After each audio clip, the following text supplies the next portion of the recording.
Matt Lewis. Matt Lewis. Matt Lewis. Matt Lewis. Matt Lewis with the Daily Beast. He's their senior columnist. Friend of mine and friend of America. All right. Welcome back to the podcast, everybody. Thank you for making me uncancelable by supporting us at patreon.com/Matt Lewis. Thank you for rating and reviewing the podcast on iTunes, Stitcher, Google Play, wherever you get your podcasts. And we are excited to have back Douglas Murray. He's the author of The Madness of Crowds, Gender, Race, and Identity, which is just out in paperback. Douglas Murray, welcome back to the news. It's really good to be with you again, Matt. Great to talk with you. I mean, I think we spoke last November, but while a lot has changed since then, and not only that, I don't think you said this on air, but I think after we stopped recording, I think you lamented that you were supposed to go to tape Joe Rogan's podcast, but was that right? That it got canceled, or am I thinking of maybe I'm thinking of a different interview? But anyway, you just did Joe Rogan's podcast. I did, yeah, remotely, and it was a huge hit. Was that you, or am I misremembering? It's possible, but nevertheless, yes, I did Joe remotely the other week, which was great in his new hideout in Texas, and it made a huge splash, I should say. Oh, good! I'm glad to hear that. Well, it was a great conversation, and it's a real pleasure to reach the audience that Joe's got, and to speak with him, which is just a great treat in these days, because there are so few people who seem to be open for real discussion. Everyone's kind of in their silo and decided what they want to hear as well as what they want to say already. Well, what I think is interesting is, like, correct me if I'm wrong, I think you were gay and an atheist. Is that right? Sure. Yeah. And Joe Rogan is someone who is, I mean, I assume he's like pro-gay marriage, pro-pot. He's like, until recently he was in like Hollywood or LA, and he's a comedian. I mean, he's not somebody you would think of as being a person of the right. In fact, I think he voted for Bernie Sanders in the primary or something. Yeah, that's right. Yeah, he did. And it strikes me as interesting, though, that our politics have become scrambled to the point where, like, now we're sort of all together on the right, I guess, to a certain degree. I'm not sure if that's true. I mean, I'm certainly more on the right myself, certainly more so than Joe. My own view is that some of these labels have become slightly moribund now. I mean, there are right and left divides that exist, the extent to which you think that the state should tax people, and matters to do with governance that certainly you can say are left-right issues. But actually, I think a much bigger divide these days, frankly, exists between people who are willing to have difficult conversations and those who want to avoid them and shut them down. And I find, at any rate, that the people willing to have tricky conversations about things we're going to have to talk about because they are problems that need thinking about, I find that those people aren't necessarily on the right or on the left. They come out from all sorts of corners. They can emerge in California as much as they can emerge in London or anywhere else. And I find myself just increasingly gravitating towards those people. I don't really care. I mean, I'm not sure I'd vote for Bernie Sanders myself, but I don't much care if somebody else does. I mean, there's lots of things to be said in defense of him and some of his ideas. And I'd much rather live in a society where we were able to talk like that across those sorts of divides than the position that certainly you're in America now, which is that people seem not to be able to talk across any divide and not think across any divide, and weirdly are just stuck in this horrible, boring sort of cheerleader role for somebody on their particular political side. No, and one of the things, I mean, here's something you talk with Joe Rogan about, but I really think it's interesting. There I go using that word again, my crutch. But I think you nailed it, which is a lot of this stuff is boring. Yeah. Like I find like boiling everything. Like one time there's a fella named I think his name's Eric Michael Dyson. Yeah, I know him. And Yeah. years ago, he and I got into a huge. You could still find it today if you Google it. He and I got into a huge fight on MSNBC because we were on TV together to talk about like whether or not the budget would pass. You know what I mean? Like in a simpler time. And he started talking about race as if that was the only. And look, I think that race is a very important issue, and it's certainly one of a myriad of issues that are important. It's certainly part of our story, but it's not the only story we have to tell. And I think that it's like reductionist to boil every single thing down to like race or gender. I think it's really boring, and that's a point you've made, and I think you're spot on there. Well, it's limiting. I mean, that's the thing. It's deeply limiting and restricting of us as human beings. I might even say as souls. I wrote recently in an essay, James Baldwin belongs to all of us now. I don't think he belongs only to black readers. I don't think he belongs only to gay readers. And you can do that exercise out across author after author, political figure after political figure, hero after hero, in multiple fields. And who would want to deal with the sort of people who thought, no, the only interesting thing about this person is the fact that they're black or gay or anything else? That's a deeply limiting way to approach the experience of being human. And I think there should be rightful suspicion and pushing back against people playing that game. Yeah. So are you, I guess one question I have is like, are you optimistic about things? And the reason I ask is, I mean, on one hand, I think that this game that they're playing is boring.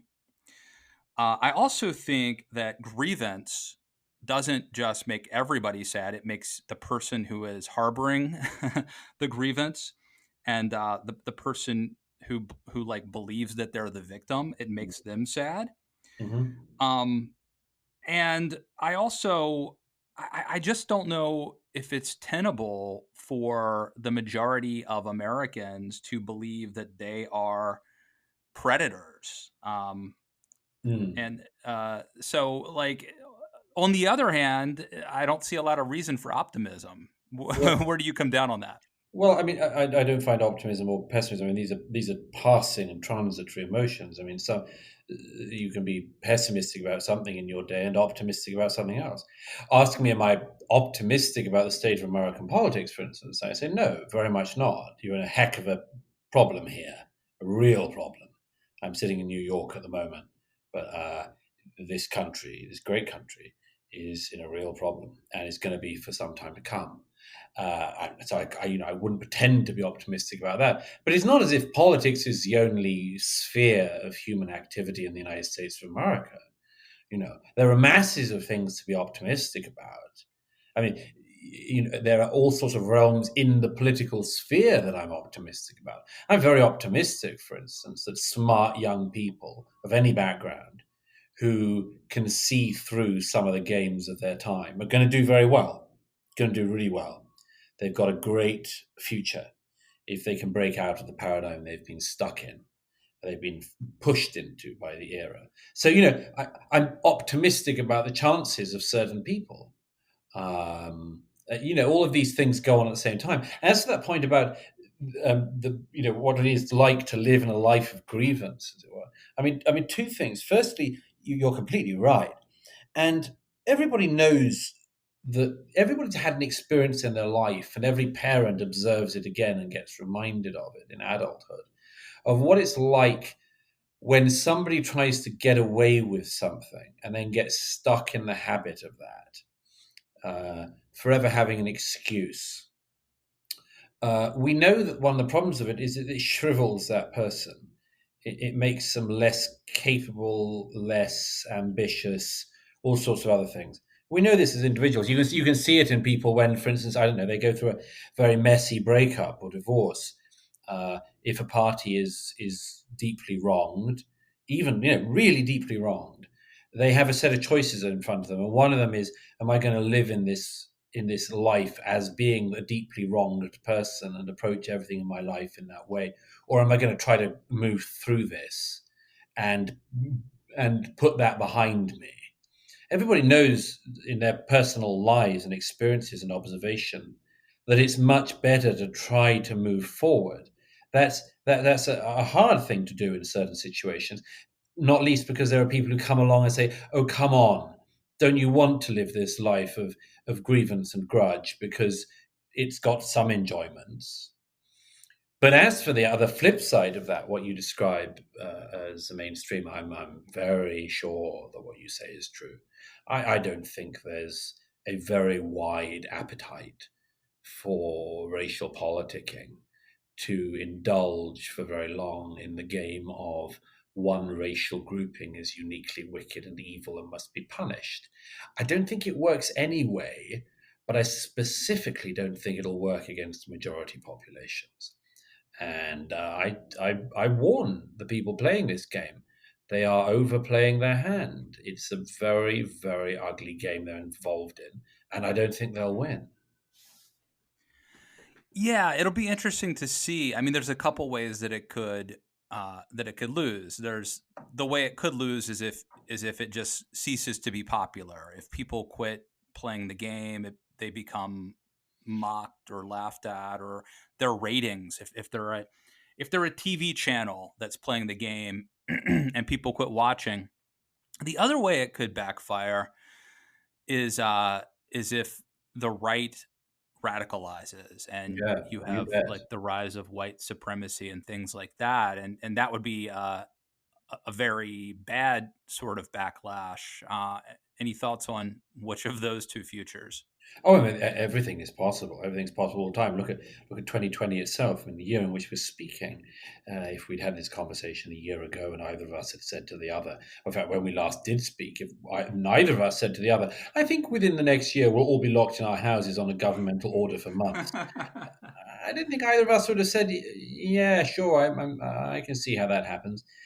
No, we just said, "What are you talking about?"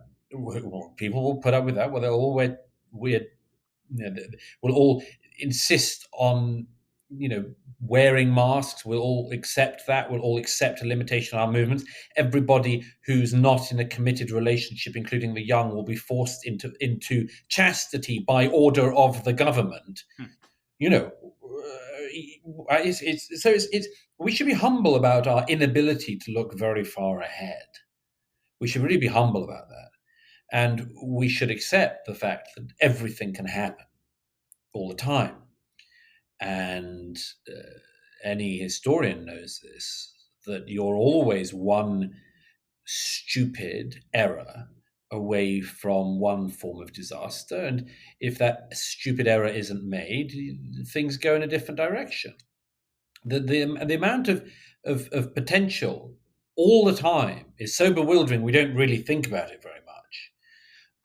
But I do think that the scenarios you present are perfectly possible. I think that the latter one is the one very, very importantly to avoid. I don't actually see very much. I'm a stranger to America. I'm British, obviously myself, but I don't see very much mainstream tolerance of real white supremacy in America, and certainly not in the UK. To the extent that these people exist, they are pushed very far to the margins, and rightly so. So I don't see that as being. I don't see some resurgence of that as being the likely scenario. I think more likely is just a calling of halt. We're not going to play this in mirror form back, but we do not want this to go on. I mean, there was a video the other week that emerged. I'm sure you saw it. Emerged online of a sort of corporate white training day in an American firm, where a large black woman is talking to this room of white employees and telling them that white people are racist. She said, I don't want any, we're not going to have any debate about that. That's, you are racist. And I think she said, you are born devils. You're taught to be devils, and I just looked at this. I thought, you can do this for such a short season, because this is wild racism, and there's no need or reason for the people in this room to continue to be cowed by it forever. And if I'd been in that room, I think I would have stood up and said, "Excuse me, just hold on there a second. We're not going to have this kind of talk. We're not going to have it aimed at black people. And we're not going to have it aimed at white people. We're not going to have it aimed at Asian people or anyone else. Just stop that talk right now." And I'm surprised by the number of people who have been willing to allow that to go on. But it's because they've been cowed. But I don't think the cowing lasts for very much longer. And people should prepare for that and prepare for a reasonable and decent pushback. And I don't think that it's inevitable the pushback is instead led by by David Duke. I don't think that at all. I think that broadly speaking, across all political sides, one of the lessons of the 20th century has been pretty well learned. I hope you're right. I wonder, I mean, there was that famous sort of heroic video of the the woman who refused to, raise her fist Yes. in solidarity at that restaurant. And that's, I don't know, there was something 1984-ish, about that. Not just something. A lot, right? I wonder if this is the kind of thing that would happen organically, or because I think, there's this good little book called Confrontation Politics that was written by a guy named H.L. Richardson. And one of the arguments he makes in the book, and it doesn't really make as much sense today in the era of Trump, but it came out like in the early 1990s probably. And one of the points he made was that like conservative people are inherently like, we want peace. We don't want to fight. We don't like fight. And that the left understands that fighting is necessary and indeed part of the plan. And and I think that there's something that a lot of conservatives kind of want to be left alone, and they just sort of go along to get along. Yes. And I feel like maybe there needs to be like a leader to summon us to stand up to this. But then again, there's the danger that becomes like radicalized and like David Dukeized. Well, I mean, the obvious example is that to some degree that's happened with Trump. I mean, a number of people have clearly rallied to the president, the person whose president was speaking, precisely because they see him as being such a figure.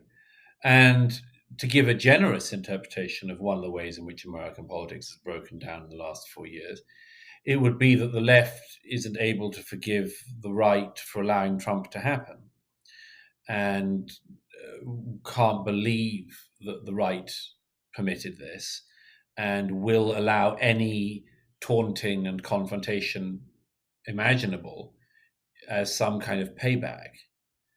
And there's a version of this. I think it was Brett Stevens who first alerted me to it. There's a version of it which you could say is there are people on the right who say, well, I agree how reprehensible the president's character is. I don't like him doing the X, Y, and Z, but he has done the following bits of good. And I think Brett Stevens described this as the interpretation of Trump as being a low tool for high purposes. There are some people who think of him as a low tool for rather low purposes. But certainly, I mean, he's made something of an effort to be a sort of rallying figure for the pushback against some of the worst identitarian politicking of the left. I suppose one of the problems is that in retaliation, he does identitarian politicking of the right of a kind, or at least is seen as being at certain crucial points too willing to be ever so slightly closer to the dangerous places than many people would wish him to be. Yeah, I think that Trump has I mean, I think he benefits from this. I think he's, I think he benefits from this problem getting worse, and I think he plays it up, and I think he's actually made it worse. What I don't know is, and I could just say from my standpoint, as someone who is a conservative person who has long opposed the identity politics on the left and tried to push back against this Orwellian stuff.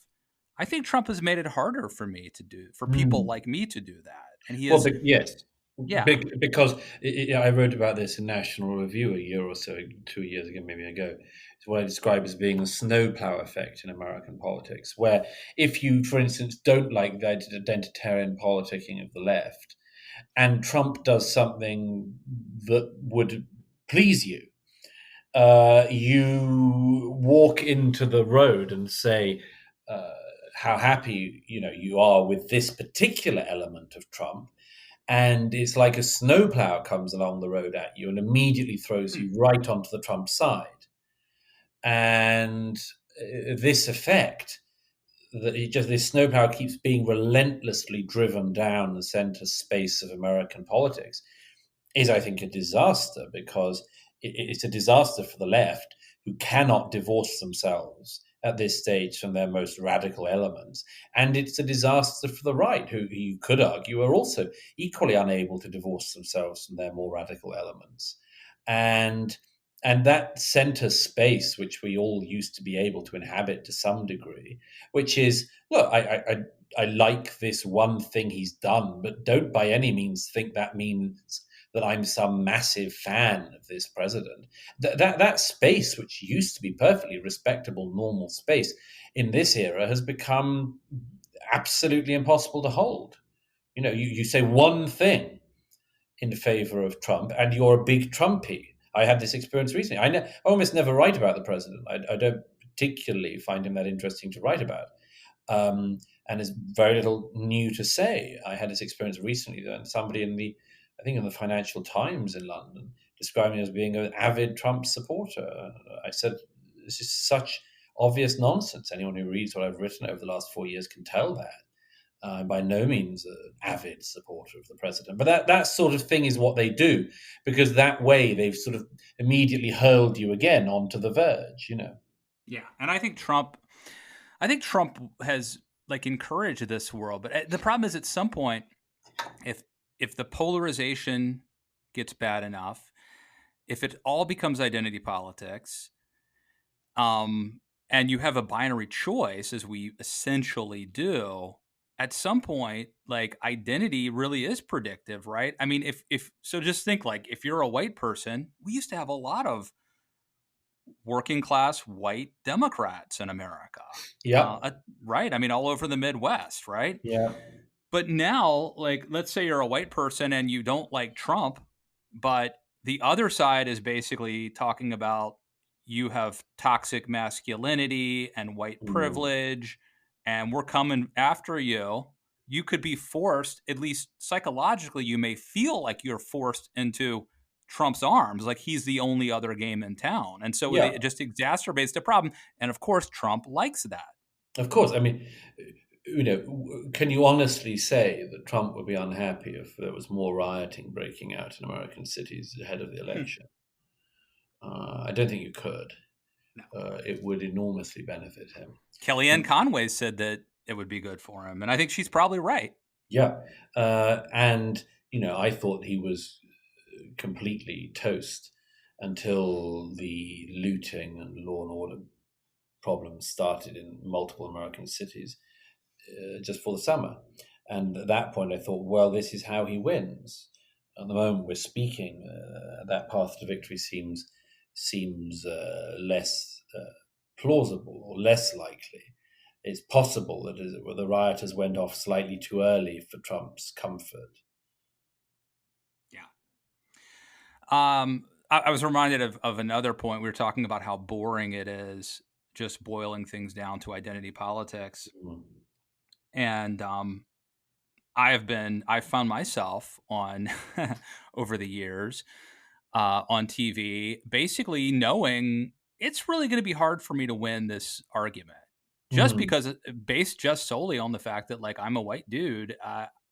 Maybe I'm privileged. Maybe I wouldn't have been here. Maybe I couldn't have gotten to this point if I weren't. We could talk about systemic racism and white privilege. But at this moment, the deck is stacked against me in this particular debate. And I've heard others say that like calling someone a racist or a misogynist or a homophobe, it's like having a magic word. Like if you were in an argument or a fight or a debate and all you had to say was abracadabra and automatically you would win, like you would pull that card out like immediately. Of course. But it's boring, right? Like that's like a WWE wrestling match, where there's like the heel who's like just there to lose. It's not a real contest of ideas or a wit. Yes. There are several things. One is, I've written about this quite a lot. There is a big problem in your time when all of the most defamatory things that could be said about you or to you or by you are simultaneously both potentially career ending, certainly highly reputationally destructive, and also unprovable and undisprovable. That is a real conundrum. If you are called a homophobe, which is the less destructive one of all of them, you can't really prove you're not. This happened to the former Prime Minister of Australia, Tony Abbott, recently when he was appointed to a new role in my own country, in the United Kingdom. And various people accused him of homophobia. And one of the only ways his defenders had to get out of it was that fortunately Tony Abbott has a lesbian sister whose wedding he attended a couple of years ago. Even that didn't satisfy the people willing to accuse him of homophobia, but it went some way to dampening it. And I said, well, what if Tony Abbott hadn't had the good fortune to have a lesbian sister? What then? Too few people seem to me to have been thinking about this in recent years. Same thing with the accusation of misogyny. Can you really prove the person is not a misogynist? Can you prove you are not a misogynist? Can you prove you are not a racist? Can you prove you're not a racist in the era where Robin DiAngelo and other frauds that America has given the world in recent years say that you are a racist if you say you are, and you say you are a racist if you say you're not, and that one of the characteristics of racism is that racists don't think they're racist, and even might behave in ways that aren't racist, but they behave in ways that aren't racist merely to cover their actual racism. How do you prove you're not in that era? The answer is you can't. You've simply got to sign up to the demands of the cartel. Yeah. That reminds me of the line that I said one time where I pointed out, like, I think it was better when white people in America like did not think of themselves as white, like they weren't race conscious. And the line back is, that's the biggest form of of white white privilege, is not having to think about race. Well, the prominent academic at Duke University, who wrote a book 20 years ago almost now, saying that the concept of colorblindness is racist. And these people are giving people, particularly white people, no way out of the building. And I think it's deplorable for that reason. Completely deplorable. It's appalling in any and every situation to offer people a problem for which you also offer no solution, no answer, other than perpetually being stuck in that problem. And I think it's dangerous. And but no, I mean, as I say, this the thing you highlight, of course, about, as it were, your own disadvantage, or I might even say one's own disadvantage, is tricky. Firstly, because I don't think it's ever nice to bellyache. I don't think it's ever nice to moan or grumble, as it were. It's also not productive. Again, if I think of myself as a victim, number one, it's kind of absurd because I think I'm doing pretty good. Not to sound like Donald Trump, but it's not going to help me. It's not going to make me better thinking of myself as a victim, right? Yes. And there are several other things to say about that. One is that you are in a position on certain issues where you are at a disadvantage. So again, as you say, if you're on the telly and you're discussing a race issue, a large number of the viewers are looking at you and saying, white guy. He would say that. I've found in recent years one of the most interesting things is the way in which people have exactly the wrong perception of who in such a conversation is the person with power. For instance, if I or you got into a discussion with Ta-Nehisi Coates, he would present it as being the case that I or you wielded the power in this conversation. We wouldn't. We would be in a very weak position against Ta-Nehisi Coates because Ta-Nehisi Coates is very willing and has repeatedly shown himself to be willing to use the accusation of racism and wield it with considerable glee and I would say frivolity against people who he sees as getting in his way at all. I'm thinking of people like Kevin Williamson, Andrew Sullivan, others who Coates has done a sort of drive-by reputational shooting on, claiming that he thinks they view him in a particular way, the only conclusion from which is that they must be racist. Now, as I say, it's a very strange force difference when the presentation of a discussion is that one person, the white person, has the power in that conversation, whereas in actual fact, the only one with an excommunicating tool is the black interlocutor who could, if they were willing to be dishonest, and let's face it, all of this relies on everyone in the world being honest at all times and all places, which is implausible. But it relies on the black person in that discussion not being the sort of person who's willing to wield that tool to advantage themselves. And I'm afraid there are too many people, as there would be white people if it was turned the other way around, who are just willing to use the tools that the era happens to have handed them. But it's not the perception from the outside. The perception from the outside to a great extent is it must be the white guy who's the one in this conversation who has the power. Yeah. Now, one question is, going back to the thing about, are you optimistic or pessimistic?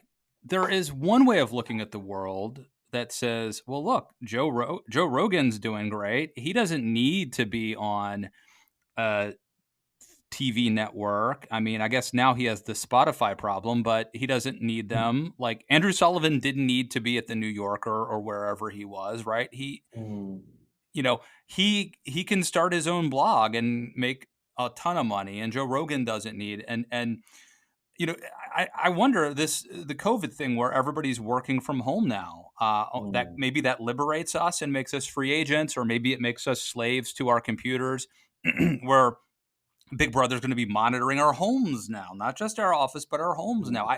I don't know. But it's possible that we kind of grow out of this problem in the sense that, that we all, you can make your own success and you don't need your company's HR to tell you what to do because you don't need a company. Like that's one possibility. I would love to see that happen. Yeah, I would love to see it happen as well. There's a couple of problems here. One is that, it's individual. Individuals can do very well at the moment if you can break off. Don't be vulnerable to any hierarchy above you. Don't have a boss. Just be answerable to yourself. And if you have a readership or a podcast or something, to your listeners, to the extent that that's your model. But for goodness sake, don't find yourself with an employer. That's the conclusion I've come to in recent years. Don't be vulnerable to anyone who might bend before the mob on your behalf or make you. Once you start hiring people, then once you start filling up your HR department with people who don't have anything good to do in their day and think their role is to correct the minds of employees, you're in trouble. So you just get away from that. Let that sink or swim. But that's easier said than done. I've been a writer my whole life, and to that extent, I've been independent my whole life, and have never had to answer really to anyone other than my editors, my publishers. But I do recognize that to wield a phrase of the time is a privilege of a kind, and most people don't have it. And most people who would want to have it don't see how it could happen. And I don't know how many people can be realistically in the position where they float off. The other thing to be said about the sort of, as it were, the Andrew Sullivan-like model, the sort of, leave New York Magazine but go to Substack, is that it it does just further the problem. It might be more comfortable career-wise, but it might mean that you, and this isn't a criticism of Sullivan, I think probably sounded like it was intolerable to stay where he was staying, just as it was intolerable for Barry Weiss to stay at the New York Times. I by no means judge people who make that decision, but it does every time sadden me that we're losing that ability again to speak across divides, because it wasn't very long ago that major newspapers like the New York Times or the Times of London ran a plurality of views in their pages and had a plurality of views on their staff.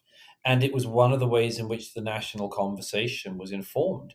And it gave people every day over the breakfast table an example of the exercise in diverse thinking and at least the absorption of diverse ideas. And I do think that the solution you point to is also a demonstration of a problem we are in. Well, look, I do think that the ideal situation would be, at least I'm a product, of the 20th century. Makes you sound so old, very grand. So I came of age in a time when there was a mainstream media, and they at least had the pretense of trying to be, bipartisan. I think there was liberal bias, but they had at least the pretense of having standards, and there was a common culture. There was a common culture that we could share. If somebody was on Johnny Carson, we knew. We talked about that, or just not that long ago, you would watch The Office on NBC, and that's Yes. what you would talk about the next day. Everybody pretty much had to watch that. And that's going away. But I think if we can't have that, then it might be better to have a world where there is more fragmentation and more fracturing, and so you're less beholden. If there's, if we can't have a mainstream culture that is pluralistic and diverse and shares common values, then it might be better to go the other direction and not be beholden to any behemoth. Yes, that's in any case where we're going to be. And there is a lot to be said about it and for it. For instance, if you decide you do not want to play the various games that the far left is playing, or indeed that the far right is playing, you can opt out for them. You don't have to absorb them. I'm, as I say in The Madness of Crowds, I think, for instance, that the trans issue is quite an interesting one. I think it throws up quite a few interesting questions, and I explore them in considerable depth, if I say so myself. But I don't want to spend very much of my life talking about the trans issue or reading about it. I happen not to be trans myself. I don't really think it's as big a thing as the far left do. And I just don't think it needs to occupy very much of my intellectual bandwidth. And I'm quite happy to leave anyone who does think it's the most important question. I'm quite happy to leave them to it. To some extent, as long as I don't tread on my toes and over my own areas of knowledge and start lying about them. I'm happy to leave them to it because I think they've got an opportunity cost at some point, because that's just not the major thing that's going on in our world. And I do think that the plus side of all of this is, and it's already happening, is that smart young people of all political persuasions can now find their way, and are in significant numbers finding their way through the labyrinth to the discussions they should be having and to the places which they can contribute to and the ideas they can think about. And that, until the lockdowns of recent months happened, was my main source of optimism, was that every time, I did a debate or talk or interview in public, I spoke to the audience afterwards, and considerable percentages of them were young people, and didn't really matter what their political views were. What I found out always was just that these were people, really smart people, who were gravitating towards. It's not like they're gravitating towards the thing they want to say. They're gravitating towards the discussions they'd like to be involved in. And that's a terrific thing. the sort of the dunces and the dullards can be allowed to roam free in their little sectarian conflicts. And there's nothing much you can do to stop them if they're determined to keep doing that. But I think that the sign of greatest optimism, the cause of greatest optimism, is the fact that so many young people in particular know how to find their way to things that are meaningful and are discussions they want to meaningfully be involved in. Yeah, I mean, I think even today here in America, I mean, there are not many conservatives who care if you are gay or trans. No. I think where the rubber meets the road is like coercion. Are you going to force me to use a politically correct pronoun? Are you going to force, a religious school to, or let's say like a pastor to perform a gay marriage if he doesn't want Yeah, to? of course. Well, I would say the difference between the call that happened in the gay rights movement and the call that happened in the trans rights movement is that the gay rights movement wouldn't have got very far if it had said, we're here, we're queer, and as a result, the penis is a social construct. Wouldn't have persuaded everyone. Or some people are gay, get over it, and therefore penises and vaginas don't exist, chromosomes don't exist. I don't think it would have worked. These things only work when you say, I want you to leave me the hell alone to pursue my life and happiness as I see it, not, and then I'm going to coerce you to do things that will fit around it. Leave us alone became bake me a cake, essentially. Yeah, absolutely. Bake me a cake, bigot. So I just interviewed Rod Dreher. Oh, Who yeah. has a book out called Live Not by Lies. Yes, I haven't read it. I saw him at a conference in Rome earlier this year. I'd never had the pleasure of meeting him before, but we spoke at some length about his book, and I know quite a lot of the characters he writes about it. Yeah, no, I think it's pretty consistent with a lot of what you write about. I'm glad to hear that. Totally. And one of the points that he makes, it's not original to him, of course, but I mean, Andrew Sullivan, I think, talks about this. But Rod being a Christian, believes that there is a inherent need. What is it? Bob Dylan said, you got to worship somebody or something like that. There's an inherent need to worship something and to have, a dogma and to have martyrs and to have, infidels or whatever. And that basically redemption is a big one. Yeah, all of that stuff, right? And the modern left is actually like a religious movement. And I think that's something I've heard you talk about as well. Yes. I think it's very, it seems to be very true based on what I'm witnessing. Yeah, well, I mean, it's, as you say, it's not an original observation. It's been very frequently made in recent years, but it probably hasn't sunk in quite enough because the depth of the claim is very, very profound, actually, because it comes to the point of purpose and meaning in our lives. It's not just, well, the left happens, to have absorbed certain aspects of religion. The question is, well, why? Yeah. And that's because of the void that our era has lived in. I say in my last book, book one, The Strange Death of Europe, I say we might be the first people in human history living without any explanation for what we're doing here. The society doesn't give a reason. It fights furiously in the public square about all sorts of issues, but it doesn't say what we're meant to be doing. And that's a big thing to miss. It's everything. It is, right? I mean, it's your entire raison d'etre, right? And we're in a post-Christian world, and that's the fundamental question that we confront individually and collectively, corporately, is what are we, the Admiral Stockdale line, who am I? Why am I here? Yeah. And it's hard to stay together as a country if you don't have some shared sense of what that is. Yes, that's right. And I do think that this observation that Rod Dreher makes is important for the following reason, really, beyond that, which is that there are people who have said overtly that what the left is doing in the current age is what Christianity wanted to do and should have done, and actually is the full manifestation of the Christian ethos. Now, this is quite a radical theologian thing to do. I mean, the people I'm thinking of who've made this claim are people like radical sort of atheist cleric Don Cupid of Cambridge in the UK, who have made this point. They say, no, this is actually Christianity without the Christ is actually the point of Christianity.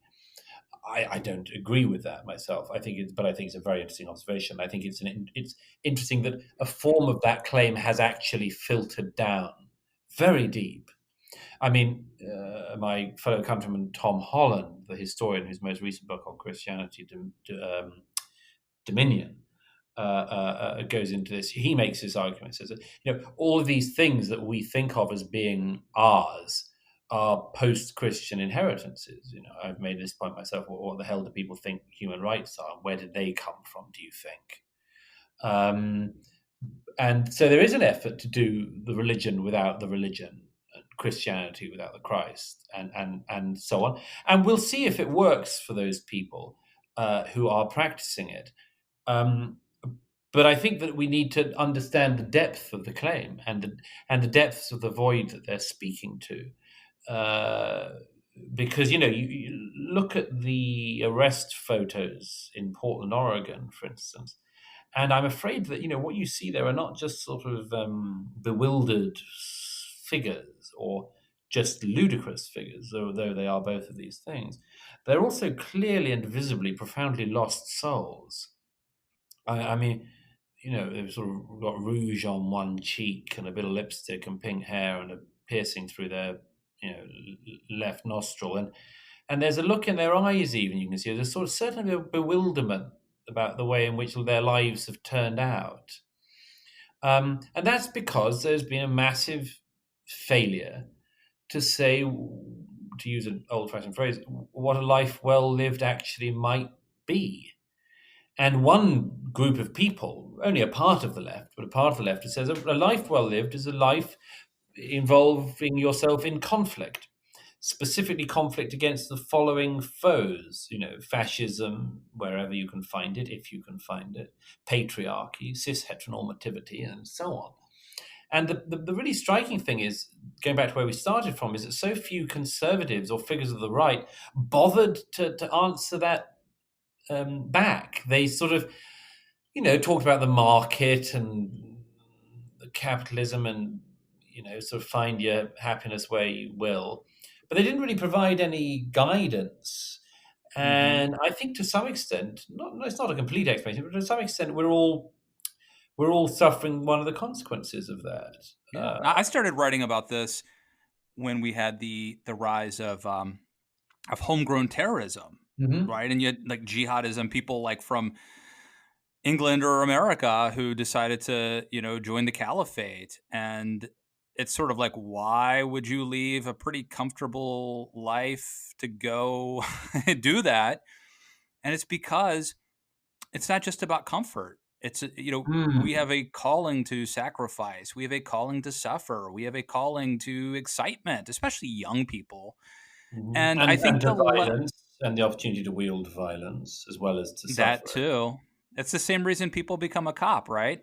Half of them want to make a difference and make the world a better place, and half of them want to drive fast and carry a gun. And and we have to weed the good ones from the bad ones. But there is among young people, there is a drive to this romantic, don't take your guns to town sort of Johnny Cash notion. And if Western civilization is becoming, and especially like conservative, and this is before the rise of like the Proud Boys and groups like that. But in general, if like Western civilization is sterile and boring, and the other side is summoning people to risk, then it becomes more appealing to young people. Yes, it'll become appealing right up until the point at which the violence is right in front of your face, and possibly through your front door.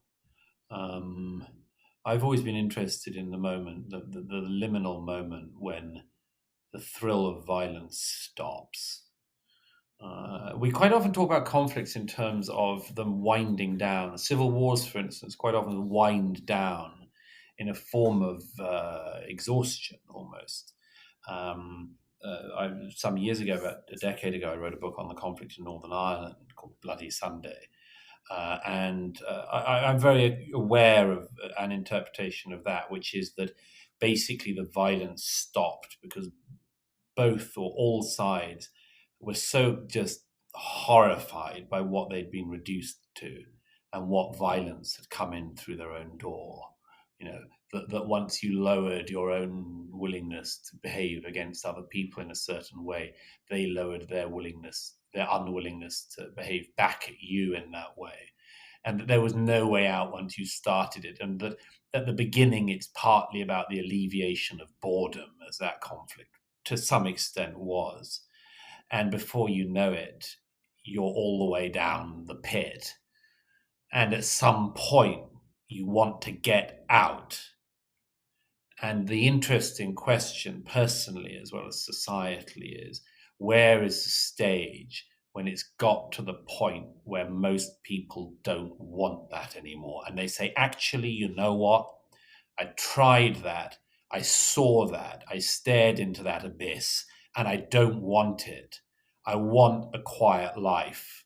It's not boring. Peace turns out to be the biggest goddamn blessing you can have, not some tedious thing at the end of history that you wish you could escape from. It's a permanent thing. You've got to be reminded of what it could get to in order to realize why you're so lucky with what you've got. And maybe each generation, to some extent, needs to relearn that lesson. And maybe one of the things that we're going through at the moment in America is a generation of people doing a sort of performative version of violence, which it is largely performative still at this stage. That isn't to underplay the violence, but it's largely performative. Maybe once the performance becomes real before their eyes, once things like what happened a few weeks ago, the Rittenhouse thing, once people see an exit wound from a head, they'll realize that it wasn't fun. Yeah. And we're in a country now where we don't have the draft, we don't have national service. So even though we've had Afghanistan and Iraq, it's just a very small percentage of young people, and they tend to be conservative or from like sort of red state type families who are actually serving. I mean, it's obviously a stereotype, but I think it, by and large, is true. Like very few a small percentage of young people are exposed to war, and therefore they're not having they're not coming back chastened by it. Yeah, that's certainly possible. Of course, by the way, the flip side of what I just described and what you've just described is that there is always a tiny element that looks into the abyss and likes what they see. Yeah. And you've always got to make sure that those people are kept a million miles away. Yeah, that's like the Bolsheviks, essentially. Yeah. Before I let you go, I mean, everybody probably should have already gotten The Madness of Crowds, but I know the paperback is out, and you have it's other than paperback. There's actually an updated hardback edition now out. On the hardback too. Yeah. So I wanted to ask you about the updated part. A lot has happened. What's the updated part? I've added a chapter to bring us right up to date from where we are now, because I published The Madness of Crowds first. It first became a bestseller in the fall of 2019. And I had a tiny moment of thinking at the beginning of the Corona thing, well, maybe now that the world has become really serious again, and we might all start losing large quantities of friends and families, and maybe the kind of intellectual crap we've had to wade through will give us a rest for a bit. And of course, that lasted a certain number of weeks and then stopped rather spectacularly in America. And so what I do is to bring us right up to date with the push that I see as having happened this year, the push to make the identity issues that I would like to see minimized become the most important things in our lives. I'm thinking of BLM and much more. It brings us right up to date with that, with the current events in America, and how to get out of this. So it's got an extra chapter. The Audible version also has a new chapter recorded, which I did the other day, and so it's on Kindle, Audible, and also now in an updated hardback edition available to all US readers and or listeners. All right, folks, you know what to do. Go get the book. It's called The Madness of Crowds. Douglas Murray, thank you for coming back on the news. It's been a great pleasure. Thank you. If you like this podcast, rate and review it on iTunes. Follow Matt on Twitter at Matt K. Lewis. Thank you for listening to Matt Lewis and the News.